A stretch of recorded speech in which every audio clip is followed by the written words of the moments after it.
places, which is an interesting theory. But yeah, that's whenever it comes to the pyramids, that's where, I mean, we can get into, of course, the logistics of building them, the stone, how difficult it would be to move certain type of stone from a part of Egypt to the 1,000 miles away where they built it and stuff like that. But when you look at all these different places around the world that clearly made structures thousands of years ago that are just so similar, you can't tell me it's like born in the human DNA that they're going to make a fucking, you know, perfect looking thing to the sky that's the same design without some sort of shared knowledge. And you wonder, oh, was there like an underground railroad of rafts going from one place to another for fucking 30 years with 2 people surviving just to get off and go, oh, here's how you build a pyramid, and croaking and dying? I don't know, maybe. But that seems a little crazy to me. It seems like something else was going on there. Yeah, there are a lot of weird connections like that. And again, it doesn't mean anything. I mean, it doesn't prove anything. That's right. But it's interesting. I mean, I love the connection or the similarities between the walls in South America in Cusco and the stonework on the Menkaure, pronunciation again, probably terribly wrong, but the Menkaure pyramid in Egypt. So they have these, I don't know if you've seen the walls in Cusco. Let's pull it up. These polygonal walls. Again, this could just be coincidence. It could be people dealing with the same problem. I'll be the judge. But it's remarkably similar. So if you look at the Cusco wall and then the Menkaure pyramid stonework, it's very similar. It might be quite hard to find, but we got it. Okay, here we go. Yeah, so that's Cusco. Is this what you're looking for? Yeah, Michael? And then you need the Menkaure pyramid. I ain't even going to try to spell that. Menkaure, maybe. See, you're so worried about pronunciations and stuff, but that's the thing. British people, you guys make everything sound smart that you get forgiven exactly. for it. Whereas I say it and they're like, what the fuck? So you need the wall that's at the entrance of the Menkaure pyramid. Might be quite hard to find, but... The wall of the entrance of the Menkaure pyramid. It might be quite hard to find a picture that actually displays it. But you had the pyramid up, but you just need the specific bit of the pyramid. Sorry, this is a very specific thing to bring up. I probably should have brought up. Yeah, I'm easier. one of those guys. By the way, you're gonna have to bear with me on the pyramids. I've done probably like 5 podcasts where we go deep on the Egyptian pyramids, and I watch videos late at night about them, and I still always get the goddamn name mixed up. Which one's Khufu? Which one's Menkaure? You know? So if you look at that picture there, and then you look at the...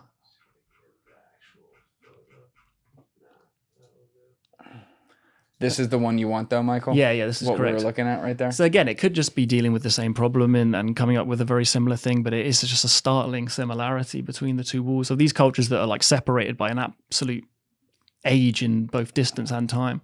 So what I'm looking at here, it looks like what seems to be a certain type of stone that's formulating the foundation of a structure. And so you're saying because of the way that foundation is laid and how similar the stone looks in that foundation, it would suggest that it's like, I'm going to make a dumb relation here, but similarly to how in a neighborhood where it's all the same model house, they have the same kind of established looking base in modern day. Yeah, effectively. I mean, so I would argue that it's not evidence of connection. I would argue that it's dealing with a similar problem and coming to a remarkably similar conclusion, because humans, there's only a certain way you can do something. People may come to the same result, right? Mm-hmm. But they're remarkably similar, and the stonework looks really similar. And so it's just one of those weird things. If you had to put aside your academic rigor for a minute, and absolute pure evidence, and more focused on like an educated guess hypothesis, would you say that there's a strange connection that we haven't yet figured out between the civilizations that built pyramids? Let's just start simply there. I would say there could be. Could be. Yeah. I mean, why not? But I wouldn't say there's any solid evidence. And I try... That's a good answer, dude. You know, I try that's kind of my whole perspective on things. It's like, this could be possible, but I'm only going to really push it if I see serious evidence. And that's the difference. We got to be careful, because when you look at like the worst of like academia, where they're like shut down anything that doesn't have a PhD, when you start running around with theories and posing it completely as evidence and saying I'm 100% confident about this with something that's clearly just disprovable on the base fact that it doesn't have any evidence at the moment, you kind of give those people exactly what you want or what they want. You know what I mean? Yeah, and I think that's a big problem in many ways. Like, we decide something doesn't exist, so we don't look for it. But you can't, that's just like, that's a self-fulfilling prophecy in a way. Do you know what I mean? Like, if you've decided that something cannot exist, you therefore don't look for it. And therefore, because you don't find any evidence of it, because you haven't looked for it, that's proof that it doesn't exist. It's like a circle. Do you know what I mean? Yeah. That was probably not the best way of explaining that. No, that's good. And I think we have that problem a lot throughout history, like even just in the wide idea of lost civilizations, right? We've decided civilization didn't begin until this date, so we don't really look. I mean, I guess we do kind of look, but because we have this idea that civilization didn't emerge until, even if you count Göbekli Tepe as a civilization, if we're talking about way in the deep past, no one would ever argue in an academic setting that civilization could have existed 200,000 years ago. So that possibility isn't explored seriously. And then because that possibility isn't explored seriously, there's absolutely nothing to showcase it. So I just don't understand how then academic type people find a skull from 1 million years ago, and that doesn't open up a conversation. That's what has never, and I posed this question, this rhetorical question or whatever it is, 1 million times on a lot of different podcasts, and it's like insulting to my intelligence that we would ever think that we've reached the limit of something. We've run into this problem in science too, where people are like, oh yeah, no, it's just scientific law. The whole point of science is to disprove the latest thing and get to a higher truth. You don't solve science until you know who God is. You don't solve religion until you know who God is. But people, it's almost like they're like, I don't want to know anymore. It's good. We got enough. It's fine. I just want to carry on with my life and we'll figure it out later. Exactly. I would argue it's a completely unscientific way of viewing things, right? You've got to push the boundaries, because otherwise you're never going to discover anything new. Yeah. If you're not open to those possibilities, you're always going to stay inside your box, you know? And that's not how science should work, because you should be pushing every single button, and then maybe one of those buttons will light up, and you'll be like, holy shit, this is completely like no one was looking for this. But if you don't look, you're never going to find. So that's kind of where I come from in all this, and that's why I'm not on an academic career. That's why I'm not doing the career that was laid out for me, do a PhD. That's why I went independent, because that's my viewpoint on the world.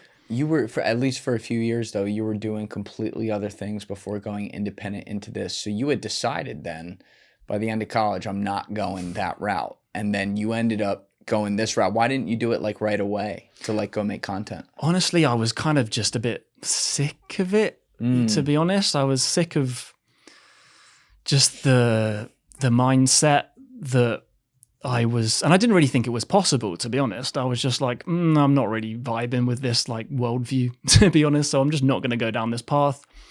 But it never left me, It was always in my head, in the back of my head. I was like, I'm kind of quite interested in this kind of stuff, So then I decided to make my YouTube channel about a year ago, and yeah, been a crazy journey since then, because I just have always had that in my head, like so interested in these ideas, and felt I had a relatively unique perspective on them with my traditional education, and felt like I could give my opinions in quite a good way, both because of the education and also what the education did give me, which is, the ability to construct arguments and put forward evidence and, construct a compelling narrative, I guess, right. Which is that's all history is. And I almost feel like people don't really realize that the mainstream historians are doing the same thing. They're taking the evidence and they're creating a narrative, and that's fine. But I don't get it when they attack people for doing the same thing, but with a slightly different viewpoint. So. Yeah. The last 5 letters of that word are quite interesting and very subjective. Yeah. You know what I mean? But the other thing is, like, your channel is fucking awesome. You do a scope of ancient history around the world, and I mean, this is a compliment. You're like a generalist with a lot of different things, which I love. So we'll have that link down below so that people can go check it out. I would highly recommend it. But also, I think, a guy like you, as you grow here, it's gonna go up an entirely new level when you're traveling to all these places too and seeing it and making your own conclusions. Also, I'm sure doing content these different places so you can bring your audience with you. Like, it's amazing the scope of knowledge you have. We were talking off camera about all the places you haven't been to yet, like the scope you have without having gone and seen it or get to sit with it, kind of feel the ghosts around it and whatever. So I do think it'll be even better. Yeah, it's definitely something I want to do. That's kind of the dream in a way of this channel that I guess I'm on the verge of realizing, which is to actually go to these places in person and be able to create content around that. Because yeah, as you say, most of the places I talk about I haven't really been to, just because of financial reasons and like. So go join Michael's members only. I heard Joe Rogan has some money. Maybe he can throw you like 100 bands, get you started here. Yeah, possibly. Yeah, he's probably got that lying around in an ashtray. Of course he does. Yeah, he's already got it on the way, I'm sure. That was pretty cool, though. That was like your first podcast doing Rogan, or one of your first? Yeah, it was. Yeah, my first. Well, I mean, I did I did a couple of like Zoom ones. But yeah, that was my first like actual podcast, which was just nuts. That's insane. Like, so man. insane. Like, how did he find you? He found me so early on, mate. Like, so no one watched my channel for like 6-7 months. And then around March this year, I had a couple of videos that started doing proper numbers, like 100K. And then he like saw the second one that did well. And then he shouted me out on his show. Oh, wow. And that fucking blew my mind. That's I was like, crazy, how man. is like, I have like 2 videos that have any views at all. And this guy's talking about me on this show. And yeah, that was mental. So I don't know how he found me. I guess he's just interested in this stuff. He's definitely interested in it. Yeah. So yeah, he shouted me out, and then a few months later, he got me on, and I was very grateful for that. Of course, it was an incredible opportunity, but I was, kind of shitting myself to go on that show. That's okay. Yeah, he did great. It's really cool to see that as well, because like, he can make pretty much anyone. But if he's looking at a channel, might be smaller, coming along, and he's like, wow, that guy's great. And it can kind of just be like plucking you out of the crowd and being like, here you go. And now you're running with it, which is awesome to see. But it's like we also have to have the next generation now coming up. Like, he's a guy who also got a lot more attention on a guy who already had attention, like Graham Hancock or like a Randall Carlson, who've helped move forward the conversation. And you were telling me off camera, like Graham Hancock was a big influence for you. Was that growing up? You liked him? Not so much. So I didn't really get into any of this stuff until about midway through my degree, right? So I wasn't aware of the alternative view of history until, at some point during my degree, when I was starting to look around for other explanations, really. So, I mean, what kind of happened was I did this module on my university course called Catastrophe, which was all about how natural disaster had massively impacted human societies during recorded history. And I found that really interesting. They did this study on the late Bronze Age collapse, which was when all these powerful civilizations around 1000 BC all came crashing down simultaneously within like a few decades of each other. So this was the Hittite Empire, the palaces of Mycenaean Greece, the Egyptian New Kingdom, a few others. And these were like the most powerful civilizations in the world, the most, prosperous places in the entire world at that point. And they all came crashing down at the exact same time as each other, and no one really knew why.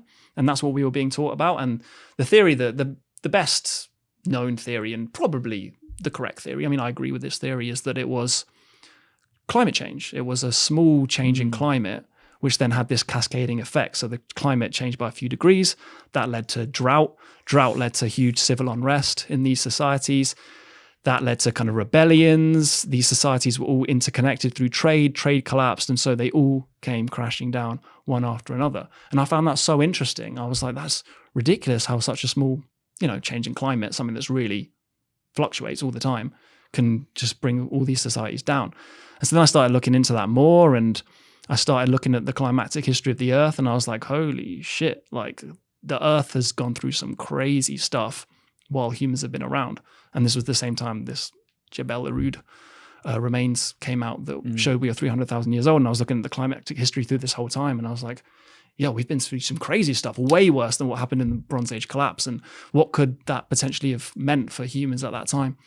And that's what set me on the journey. And then I started looking into alternative points of view, because that wasn't spoken about on my course. It was only recorded history. Of course not. And I was like, yeah, what about what could have happened back in, way before them?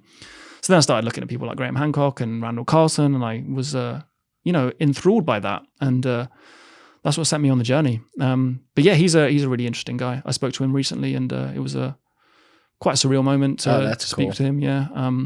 But yeah, he's a cool guy.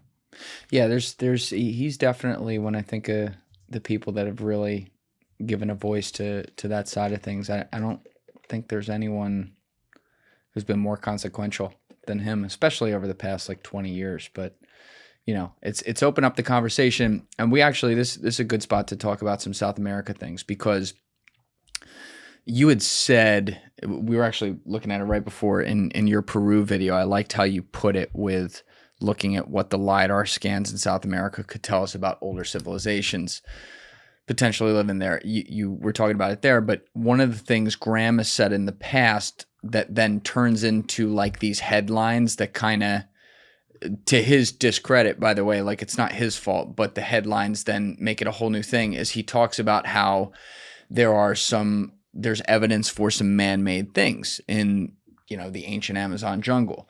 And what happens to the headlines is they'll start to come out saying ancient historian, Amazon is man-made, which is not fair to Graham, because that's not what he's saying. But it creates this narrative that the Amazon, which is under constant threat and destruction and potentially poses an enormous risk climate-wise and earth and oxygen-wise to the earth if it were destroyed to a certain level, it makes the idea get planted in people's heads that people made the Amazon, so we could make it again, no problem. And I bring this up because a good friend of mine is Paul Rosley. He's a guy who's largely responsible for me sitting here right now. He really helped blow up my podcast when he came on. And, he's been down there for 20 years. And it drives him nuts when people will send him a headline saying, hey, look, the Amazon's man-made. We can kind of fix it. Because the evidence for man-made stuff is a one-off thing here or a one-off thing there, some of which Paul will dispute. Other things he's it doesn't matter. And so when you're talking about this subject matter, I think it's really important that you separate the two and say look, here's this amazing creation of the earth, this full fucking North America type, or United States of America almost sized area of the earth that's just dense jungle that provides all this oxygen. And then, by the way, there's a few cool things that happen in there because ancient civilizations existed, and because they existed maybe farther back than we initially thought. So let's start with your actual video you made here, where you unearthed it. We're going through the evidence, unearthing that there were some older civilizations that had a different name than the ones we talked about, found specifically in Peru. Who were they, and when did they exist?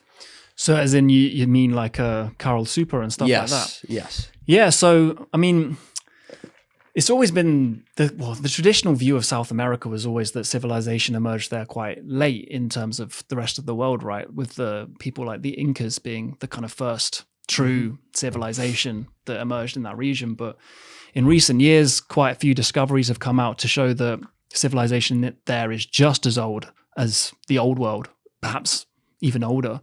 Right, so the Inca are something like 1100 AD or something, but then they've been discovering these places like the Carl Super civilization, which is from about 3000 BC. So that's 4,000 years earlier than the Inca, and shows that civilization in South America is far, far, far older than the traditional view was. And then they recently discovered another city called Panico in this region that they think is a kind of continuation of that culture.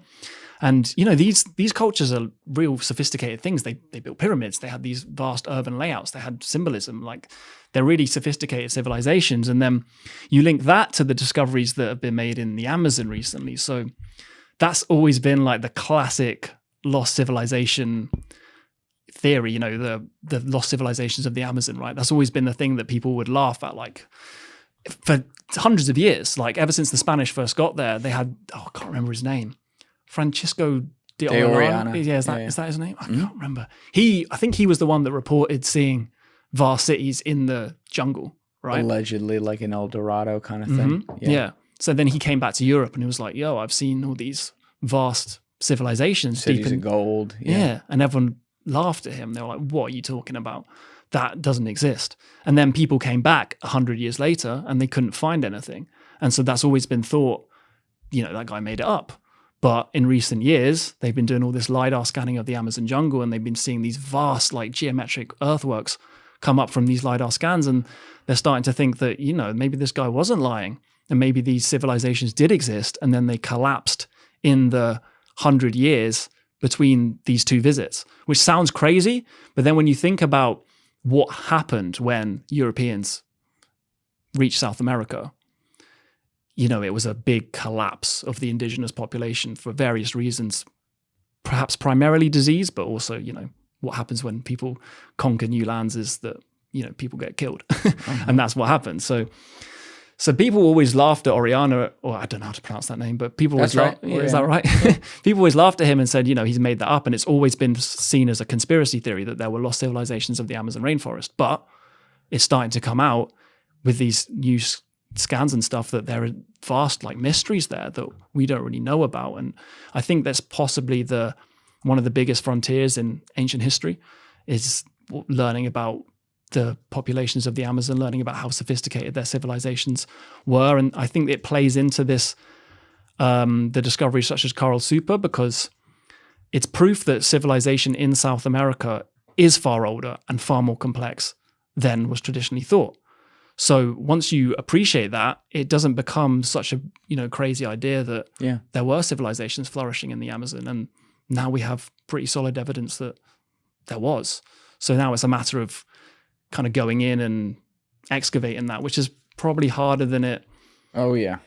Easier said than done, obviously. And you don't want to, like, destroy the whole Amazon rainforest and stuff. But I think there could be some really, really interesting stuff there, and I'd love to see it. There's still significant parts of the Amazon jungle that have never been seen, period, by anyone. And like I was telling you, I went down there last year for a couple of weeks with Paul, and when you get underneath that canopy, you don't have to go underneath the canopy. You could be right out on the river, and you just look around, and you're like, holy shit. I am a speck out here. Like, just literally imagine mainland America, except the entire thing is covered by 150 foot trees and filled with, equator level ancient species and plant life and God, who knows, fucking spirits and voodoos. I don't even know.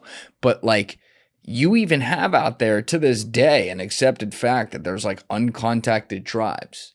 Like now. Living there. They're what their name implies. They're uncontacted. If you see them, you're probably dead.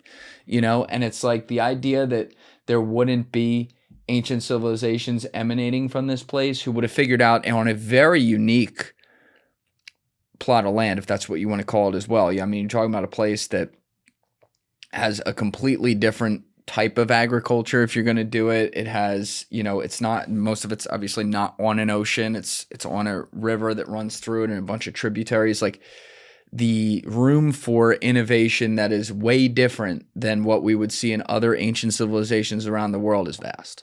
Yeah, and that's what I was alluding to earlier. Like, the Amazon and what we're discovering there just shows that civilization doesn't have to follow this path that we've decided it has to follow. It doesn't have to follow the Mesopotamian model. It can be done in so many different ways. It doesn't have to be mass agriculture. It's completely dependent on the environment that these people were living in. And these, what look to be civilizations in South America, probably did it in a vastly different way to the civilizations of the old world. And that just shows that human ingenuity is like a really, variable thing. We're such an adaptable species. We can just do different things depending on our environment, depending on the challenges and the pressures that we face. We can adapt and flourish in so many different ways. And the Amazon is testament to that. And that kind of points to a further point about, the whole world. Like, we're looking for these civilizations that are based on this model, but they don't have to look like that. They can be so many different models of civilization. And we shouldn't just cancel something out because it doesn't fit this checklist. There's so many different ways that it can happen. Yeah, and if you just break it down to the base case of what we talk about civilization-wise, like what's accepted parlance, right? Incas, I'm just talking South America in general right now. Incas, Aztecs, Mayans, Olmecs. I know there's some others, but like those are the main ones that people talk about. And these are all civilizations that exist far outside, let's say, the center of the Amazon jungle. You know, you got the Incas on the west coast, you got the Mayans in between Mexico and Guatemala, and like that area, roughly. Correct me in the comments. You got the Aztecs up in Mexico. I don't even remember where were the Olmecs again? I think I'm not an expert. I think around Mexico kind of region. Yeah, that's I might be wrong Luke as well. Stuff. Let's just Yeah, get that's that Luke stuff. right. You need to get Luke in here for that one. Yeah, southern Mexico, right? So, like, then you have this whole vast area of land where it's like, oh, we never really wrote down a story of who was in there, as if there wouldn't be people in there. And by the way, you bring up Orellana and that journey that he then dictated. I believe, if I remember correctly, and we could pull this up, Dave, to check me, but the diary, so to speak, was taken by the priest that was with him, or the monk that was with him, who also is a known name.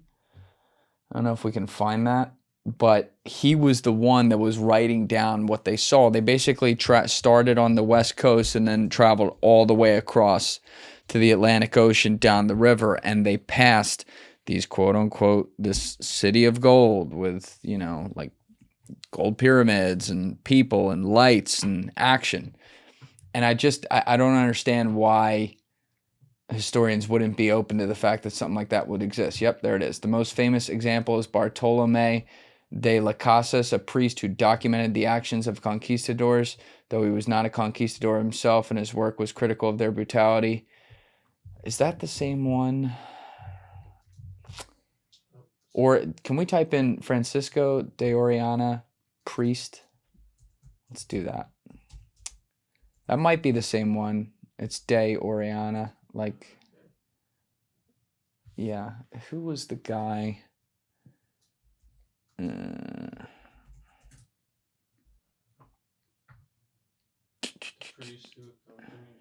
Gaspar. Yeah, Gaspar de that's it. Carvajal. He was the one who documented it. So, you know, you're getting it from multiple sources in that way. He had men on this journey with him, I think, who corroborated that. And now we have these stories as well. To this day, people talk about El Dorado and where it could be. I mean, there's a famous Percy Fawcett died trying to go find it. You know, greatest explorer probably in modern history, right there. Have you looked at that case very much? Not really, no. Percy Fawcett thing? No. That's so fascinating to me. He just, like, that dude was about the action, went down there with his son and his son's friend, and then they never came back the last journey they took. But, like, the other thing people, I don't think, appreciate is that there's not, like, hiking trails or walking trails in the fucking Amazon. You want to go into the Amazon, you bring a machete and you have to break trees in front of you. Mm-hmm. You know, to go a mile is like walking 20 miles somewhere else, maybe even more. You know, so the ability to explore this and all the things you can run into, that's why governments who technically have parts of these lands, whether it be Brazil or Peru or whatever, they're not coming out there to police. You know, when shit happens to Paul, like, yeah, you don't even call the military. There's no one to call. It's just like, oh, sorry. You got to sort it. Guess they got you, bro. Yeah. And I think part of the problem with South America is because of, you know, what happened when the Europeans came is that we don't really have a recorded history like we do in ancient Egypt and Mesopotamia and stuff like that. Like, we don't have that continuous history, that tradition, that kind of, because it basically got wiped out. And that means that it's just vast mystery there that isn't quite the same in the old world. And there's so much fascinating stuff in South America that doesn't quite make sense. Like, you look at so much of the megalithic stonework, and then you look at the culture that mainstream archaeology says built it, and it just doesn't line up at all. Like, if you look at, who did they say built it? Well, it depends what we're talking about. But if we're talking about, so I was kind of referencing like some of the sites in Peru. So places like Ollantaytambo and Sacsayhuaman and stuff, like these incredible sites with these massive megalithic constructions. And then you look at what they say about the Inca, and it's like, this doesn't line up. Like, how are they doing this? Like, I don't know so much about this site, but there's the site Ollantaytambo, again, pronunciation is probably horrifically wrong, but it's up a mountain, right? And they've transported these incredibly massive stones and positioned them on top of this mountain. But the quarry is on the side of another mountain. So they've quarried these stones. They've transported them all the way down this mountain, through a valley, across a river, then up another mountain. And it's like, how have they done that? Because when we look at the Incan, technology, it's just like chisels and ropes and stuff. How much are we talking weight again on these things? I don't know off the top of my head, but they're very big. It's like tons. Right? Yeah, very, very big. And we're talking about potential hundreds of miles. They're taking them. Not necessarily hundreds of miles, but I mean, maybe in some cases, but it's the terrain, up a mountain, down a mountain, across rivers. Oh, yeah. Like, how are you doing that? Why are you doing that? It just doesn't line up with what we know about the Incan civilization. And then there's sites like Tiwanaku in Bolivia, which has these incredible like precision cut blocks and stuff. And it's like, how are they doing that? There's no explanation for that. And they just, because we know the Inca existed, we're like, it was the Inca. The Inca existed in this region, so they built this. How do they do it? Well, they just did it. They just did it. Don't ask questions. Yeah, I mean... There's one right there. Whoa. I'm not sure if that's attributed to the Inca, but... Look how big that goddamn thing is, though. It doesn't line up with the known capabilities of the civilizations of the region, is the point I'm making. Which is interesting. I'm going to go outside academics with this question. Okay. But do you ever just sit there and like you're staring at the screen and then you sit back and you go, fuck it must have been aliens. I don't know. I don't usually go to aliens. I usually go to humans because I think humans are really incredible. Sorry. Stay this way. Yeah, sorry. I don't usually go to aliens because, I just think humans are really incredible, and it probably was humans that did it. I just think the humans were far more sophisticated, and there's so much that we've lost. And we just assume that what we have is all that there was. Like, we know that the Inca existed, we think it was the Inca. But I think there could be vastly more civilizations, especially in South America, that we just don't know about. We have no history of. Many of these South American cultures that we do know of, they recorded all their history orally. And then obviously when they all died, that was all lost, right? And so we just don't know. Do we know why they didn't write it down? I don't know, but that's another thing about these cultures. They didn't even have a written script, and apparently that's one of the hallmarks of civilization. But the Inca didn't have a written script. They had this. They used ropes. I can't remember what it's called, like Quipus. That's probably wrong, but they used ropes to record keep effectively, and really sophisticated. Don't get me wrong, but they didn't have a written script, and yet they're considered civilization. So why Göbekli Tepe? They always say, "Oh, they didn't have a written script, not a civilization." Subjective. Yeah, it's completely. Yeah, here. Quipus. Something like that. You got it. Oh, it's close enough. All right, can we go back to that, Joe? I'm reading about that. That's what it looks like. So, Quipus are record-keeping devices fashioned from knotted cords. They were historically used by various cultures in the central Andes of South America and prominently by the Inca Empire. Quipus usually consists of cotton or camelid fiber corbs and contains categorized information based on dimensions like color, order, and number. The Inca in particular used knots tied in a decimal positional system to store numbers and other values in Quipus cords depending on its use and the amount of information it stored. Given Quipus may have anywhere from a few to several thousand cords. So it's extremely sophisticated. Mm-hmm. It's not just like tying one rope and saying, look, we did something. I mean, it's extremely sophisticated. It's just a totally different form of writing. I mean, it's not writing, but you know what I mean. Oh, yeah. No, it's really sophisticated. And I don't want to take anything away from the Inca. Like, they were an incredible civilization, and they were very sophisticated in many ways. But my argument is, they're just the ones we know about, right? What about everything that came before them? We don't really know about that, so we just assume there was nothing. And then this all plays into the idea that we've had around the history of the Americas, right? Mm-hmm. So we always thought that human history in the Americas was extremely recent, and that's kind of built into this argument that, these were the first civilizations in the Americas because humans weren't in the Americas for very long. So the traditional argument was Clovis-First, right? You know about Clovis-First? Remind me. So Clovis-First was the argument for a long time about the first humans to reach any type of humans to reach Americas. And this was that humans didn't reach the Americas until about 13,000 years ago, which is incredibly recent if you think about how old our species is, right? Any type of human. But this was the paradigm. This was a fiercely defended paradigm for a long, long time. Like, people lost their careers over trying to dispute this. For the whole of the 20th century, this was the accepted idea that humans didn't reach the Americas until 13,000 years ago. What's this called? Clovis what again? So the culture is called the Clovis culture. The idea was called the Clovis-First theory, so that the Clovis people were the first in the Americas. Yeah, I want to pull that up. We have a different guy named Clovis right now up. Oh yeah, that's some like... yeah, it keeps bringing up some Merovingian... some Frank King, yeah. Merovingian dynasty king. Yeah, not him. You want to type in the Clovis culture.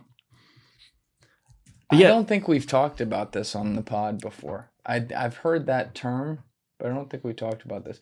The Clovis-First theory was the long-held belief that the Clovis people were the first humans in the Americas, arriving around 13,500 years ago by crossing a land bridge from Siberia and spreading south through an ice-free corridor. The theory is now largely rejected because of the discovery of pre-Clovis archaeological sites such as the Monte Verde in Chile and Paisley Caves in Oregon, which show evidence of human presence in the Americas at least 1,000 years earlier. Yeah, and so this is like a great example of the dogma of archaeology. This is why people usually bring this up, because archaeology basically suppressed, or North American archaeology basically suppressed this find. Well, a lot of these finds, so like sites like Monte Verde in Chile, that was dated to around 15,000 years ago, potentially up to 20,000 years ago. So that's obviously before Clovis. Lots of people were not happy about that when that was discovered in the 1970s by a guy called Tom Dillahay, I think. And like, honestly, he basically almost had his career destroyed because he had these dates of this site. And he even had, I know that Dan D. Duncan, I don't know if you've heard about that, that guy. Yeah, but he always talks about how North American archaeologists basically tried to get this guy almost killed because he was making these statements. So they wrote a letter to... So he lived in, so this is in Chile, and Chile was run by a dictator at that point. What's his name? Can't remember his name. Pico, something like that. Anyway, people can search it up. What years are we talking? So this was in the 80s, and the site he dated to around 14,000 years ago. That's going to kill. I know the name. Yeah, I can't remember. What I gave was wrong there. Chile dictator. Something like Pinico or something. Pinochet, yeah, that's the one. Yeah, I knew you were on it. Yeah. I had the P. So this archaeologist even wrote a letter to them saying that Tom Dillahay was a CIA plant, which is like it's a really dangerous thing to do, man. Like, he could have been killed for that because they were so against this find, because it made them look really stupid, right? Because they were all behind this paradigm, Clovis-First, 13,000 years ago, and this guy's here saying, I've got evidence that it's way older than that. Anyway, long story short, he was eventually proven right. There was another site in Canada called Bluefish Caves, which was even older. Bluefish Caves? Bluefish Caves, yeah. So this was an archaeologist called what's his name? I've forgotten his name. Jacques Saint-Mars, that's his name. Yeah, there it is. Yeah. The site was first excavated by archaeologist Jacques Saint-Mars. Can we scroll down, Deep? It's right there. Between 1977 and 1987, and the initial radiocarbon dating suggested an age of 24,000 before present. This was considered controversial in contrast with the Clovis-First theory. Yada, yada, yada. Can you go up, Deep? I just want to grab this. So Bluefish Caves is a site in Yukon, Canada, located 54 kilometers southwest of the Vin-Tut-Gwitchin community of Old Crow. I have no idea where that is, but hopefully people do. It has been suggested that human occupation... Yeah, we already read that part. Okay. So yeah, but this guy was vilified for this. Like, he was finding something. Yeah, and his career was destroyed. And he didn't have a career because he found this. And isn't that crazy? It's so crazy. And he was eventually vindicated, like recently, like in the last 15, 20 years. Oh, that's nice. Is he dead now? I think so, yeah. I think he is dead. Don't you love when we do that? Someone like lives their whole life going, I'm telling the truth. No, you're not. And then they die and you're like, oh, sorry. Yeah, dead. See? Yeah, died in 2021. So he probably lived just long enough to see himself vindicated, but his career was ruined. That's unbelievable. For doing what he was supposed to do and making an incredible discovery and proving archaeology wrong. But his career was destroyed, basically. And there's a few examples like that. But the point I'm making is that we don't know anymore how old human history in the Americas is. We have no idea because Clovis-First is overruled. And there's an even older site called the White Sands Footprints in New Mexico, where they discovered these footprints that are dated to around 23,000 years old, very solid dating. So that shows that humans have been here for at least 23,000 years, which is, 10,000 years older than Clovis. Yeah, there you go. Undisputed. Oh, yeah. Those are human feet. Yeah. So that's the oldest accepted evidence. But there's loads of other sites that are way older that are a bit more controversial. But my argument is that we really do not know how long human beings have been in the Americas. And that's also like especially when you're looking at South America, forget North America for a second, which certainly has a lot of great arguments as well. But like, you're talking about climates that are goddamn near or on the equator. So if you're most concerned about, ice periods where, people can't survive because there's no agriculture and shit's frozen, well, that's the least likely place for that to be the case. Like, that's why when we look at ancient civilizations, other places, a lot of times not always, but like the ones we talk about, like Egypt, not too far from the equator, right? Like you're looking at places that have warmer climates and therefore have more potential, I guess, to survive. That's a broad way of putting it, but it's like why you would assume that, forget even the Clovis-First period, why you would assume that the oldest species, human species we know about in South America might be a few thousand years old or something, and not older than that, doesn't even make sense. It would be an amazing, it has its dangers like anywhere else, but it would be an amazing climate to live in. Mm-hmm. Yeah, the best, especially South America, as you say. But then there's other sites. There's a site called the Ceruti Mastodon site. Have you heard of that? Ceruti Mastodon. Ceruti Mastodon. Ceruti. I think Luke has talked about this, but let's bring it up. I'm sure he has. Yeah, I mean, this is very controversial, but there was a paper published in Nature, which is the most prestigious mainstream journal there is, and this is so they found these broken mastodon bones that look like they've been broken by humans, some kind of humans, and this site's dated to 130,000 years ago. 130,000? Oh, shit. So it's the Ceruti Mastodon site is a paleontological and possible archaeological site in San Diego County, California. In 2017, broken mastodon bones at the site were dated at around 130,700 years ago. The bones were found with cobblestones displaying use, wear, and impact marks among the otherwise fine-grained sands. Researchers have proposed that these marks were caused by the intentional breakage of the broken bones by hominins using the cobblestones. If true, that would be older by far than the scientific consensus for the habit. Yeah, you already nailed all this. I don't know why the fuck I'm reading. But you know what I mean? That would, if that's true, that would push back human history in America by another 100,000 years, which is light work. Exactly. That's like 4 or 5 times longer than we think. And so what does that suggest? Like this all buys into the argument of my channel, basically, which is that human history everywhere is far older. Of course it is. Than we think. Of course it is. And there's other sites as well, but I mean, there's a lot. Yeah, it sounds like you could go on for days. I mean, it's great. What is, though, of the ones that we talk about, which could include, by the way, some older ones that now have evidence to be found, what's the most intriguing civilization in South America that you've studied? It depends what you mean by civilization, because, I find the civilizations that we accept in South America really interesting. The Inca and the Aztecs. Like, it's really interesting stuff. But I mean, I don't really focus on that because I focus on the older stuff. I focus on the controversy. But that's not to say these things aren't interesting. And people often get that confused with me, I think. And people criticize me a lot because they're like, you're downplaying the sophistication of these civilizations. It's like, I'm not doing that. Like, I think they're really interesting. It's just that I have no beef, with how they're presented. Right. My beef is with this idea that, it's all being cut off at this point and nothing happened before then. So that's what I'm really going hard at. So, I mean, I don't know what I find them all interesting. I have no favorites, I don't choose, but yeah, I mean, it's a super fascinating place. I think South America is so interesting because we know so little. And it's not like my area of expertise. Like, as you say, I'm a bit of a generalist. I kind of just hop all over the place wherever I find something interesting. But I think there's a lot of mystery there. So. Yeah, you seem to store all of it, though. You got a hell of a memory with it. Do all right. What was the site you were telling me about right before the new one in Mexico? I think you had just made a video on this, or were making a video on it. I think you mean wait, I can't pronounce it. It's all right. Hueyatlaco or Hueyatlaco or something like that. That's Do you how it's know said. what the first letter of how it's spelled? Yeah, it's spelled Hueyatlaco. Okay, I purposely didn't ask you about this when you mentioned it because I wanted to be surprised on here. But what was going on here?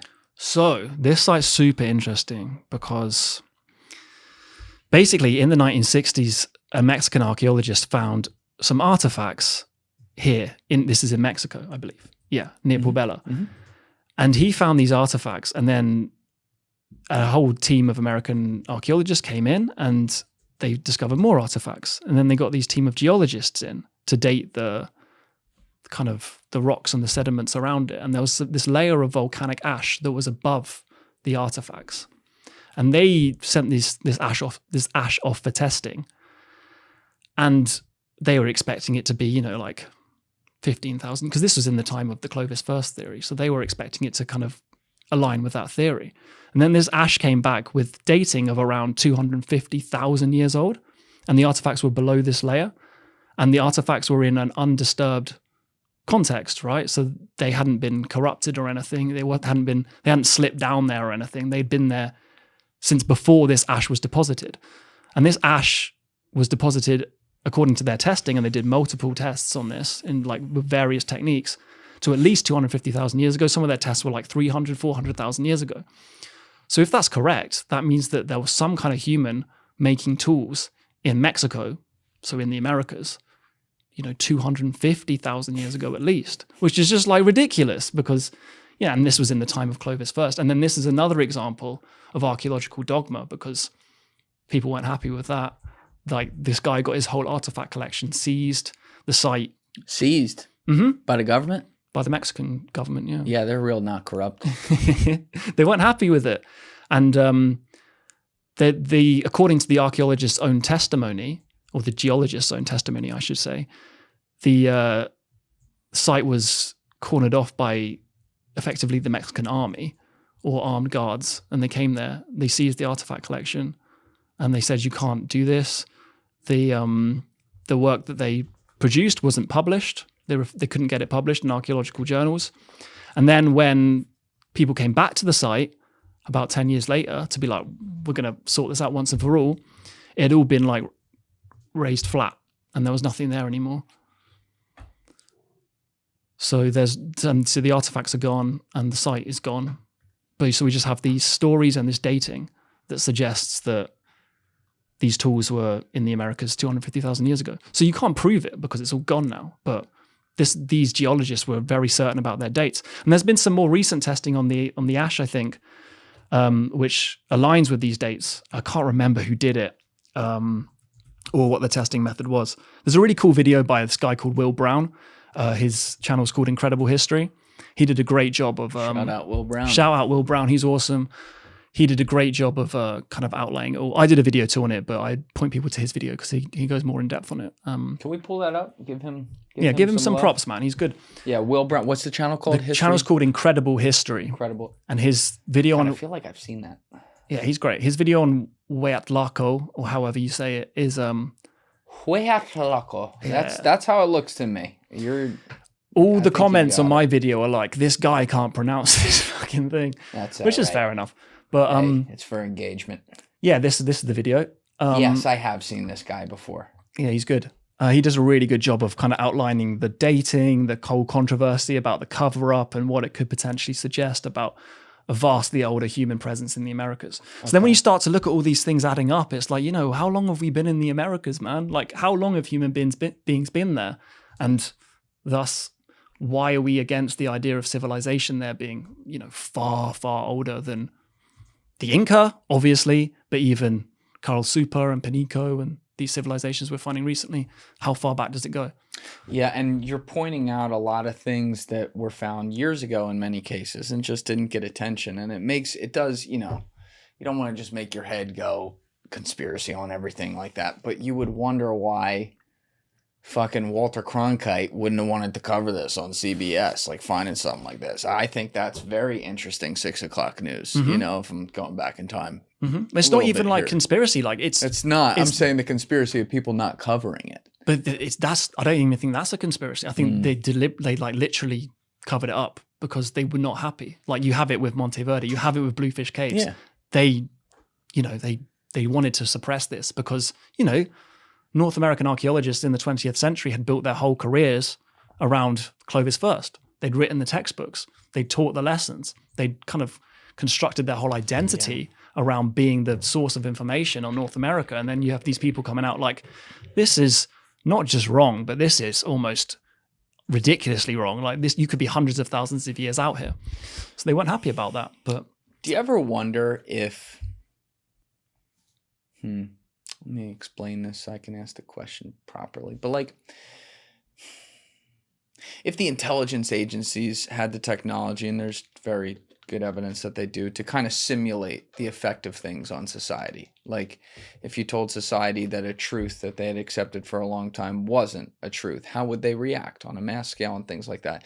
Do you ever wonder if like intelligence agencies could have some involvement when it comes to ancient history, because perhaps there have been things found that would so shake the structure of maybe every world religion that's ever existed, or people's basic, you know, quote unquote meaning of life, that they're like, oh shit, that would crash society and people can't know about it. Do you ever wonder that? I do wonder that. I think it would have to be something like really crazy, like, you know, aliens or something, or just like a really, really advanced civilization back in the past. I don't personally believe that. A lot of people like in this space push the idea that, you know, this all been hidden from us and there's this like elite that know our true past.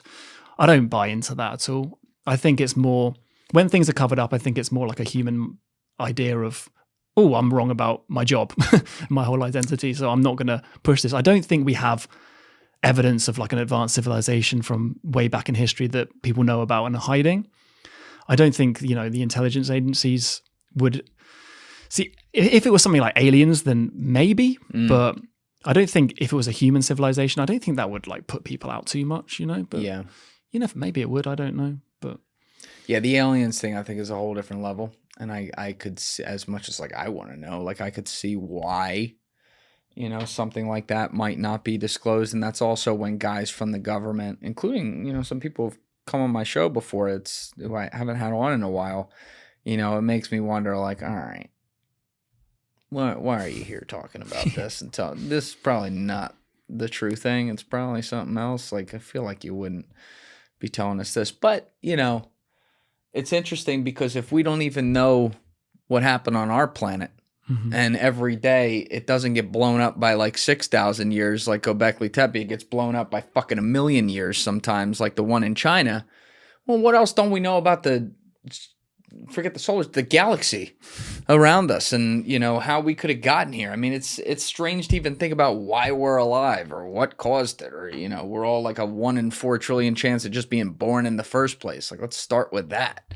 You know, your mind can go to crazy places thinking about this stuff, but I like right now, you know, you go in phases doing this thing, but I like talking with guys like you that are focused on, you know, the history that we can find on our Earth and kind of starting there. Because if we don't even understand the basics of, you know, what we have here, how the fuck are we going to understand what we got going on up there other than looking at the planets, you know? I mean, that's almost the point I make all the time, is we don't know as much as we think we know about anything, about human history, about our existence, about the universe. Like, we think that we've got it all figured out, right? Yeah. But we don't. We don't even know who we are. We don't know what was going on in our heads. Like, so yeah, I think there's so much still to be discovered, and I just hope we can do it before, you know, everything falls apart. Yeah, I'd like to have an optimistic view. I think we're in some weird times right now, but things will come together. Like I said, we're still young with social media even. You know, I do have hope we'll figure out how to use these tools and this access we have to each other a little more constructively. Before we all kill each other, yeah. Right, exactly. That's the downside here. But you were also telling me before you're interested in a lot of different things in history. Like, and I love this when guys like you are known publicly for having one expertise, but then you're like, yeah, I also got this stuff too. And you were saying you would maybe eventually, if not on this channel, on a separate channel, cover things like I think you said like World War One or stuff like this. Like what are your other favorite parts that that aren't ancient, so to speak? I love it all, mate. I love all of history. That's why I did it at university. That's why I do what I do.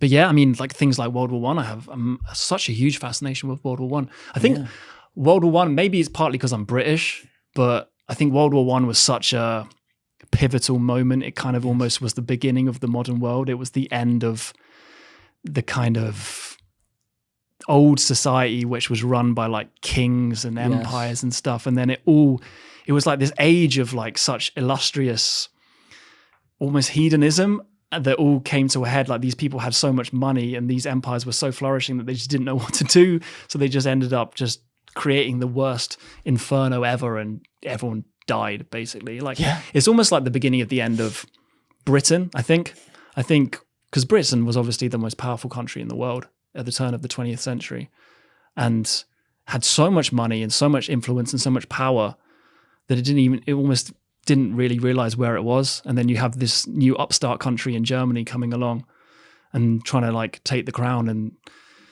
the fact that all these societies just basically mass industry created, they basically poured the entire society's resources into death and everyone got slaughtered. And I just find that whole period so interesting. And then what came out of that, which was, transfer of power across the Atlantic to you guys in America. And then obviously all the implications in Europe, which led to the rise of Nazism in Germany and led to the Second World War, which led to the Cold War, which led to, the modern world. So the domino. Yeah, exactly. The domino. I just think that World War One. Ferdinand bullet. Exactly. Exactly. So like one bullet led to everything in a way. It's also actually very sad to me how ignored World War One is, specifically because then you had World War Two, which is now more recent, comparatively speaking, happen, just over 20 years later and break out. But you had some of the most like brutal warfare ever in World War One with the trench warfare, just, pure savagery of behind the scenes suits paying for everyone else to kill each other. I think probably the wildest story that paints that picture is, obviously I'm sure you're familiar with this, but the when there were too many wolves in the one battle and they had to call like a ceasefire for a few days, the Germans and I think it was the Germans and the Brits and the French like were playing pickup soccer together. Yeah. And then they had to, exactly. Yeah. And then they had to go back into their trenches 2 days later, same guys, and shoot each other. Like that's nuts. Yeah, so nuts. That whole conflict is because the whole point of the war, there was no point for that war. That's what makes it so like ridiculous in my opinion, because at least when you look at World War II, like you can see there was a reason behind that. Like, Hitler was taking over the whole of Europe. He had these crazy genocidal ambitions. He wanted to take over the world and exterminate everyone who wasn't like him, and clearly a bad guy.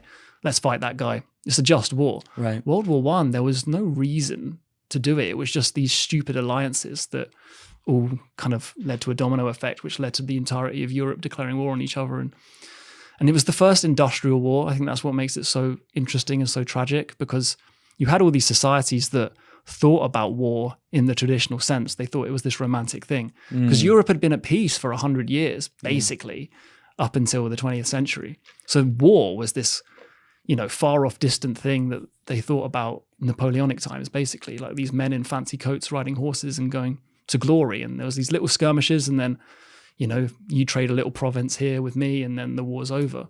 So that was what the idea of war. So they were like, okay, we'll have a little war.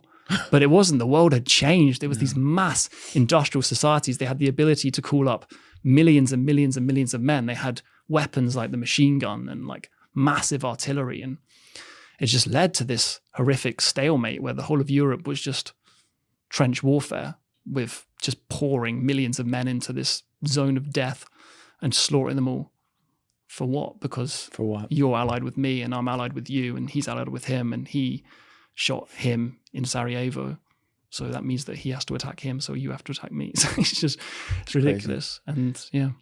How many people, Steve, can we Google this? How many people died in World War One? Because it's a obviously horrific number. Millions and millions and millions. Yeah, people always talk about World War II, but World War One, over 37 million casualties. So that's 15 to 22 million deaths and 23 million wounded military personnel and civilians combined over like a 4-year period. Yeah.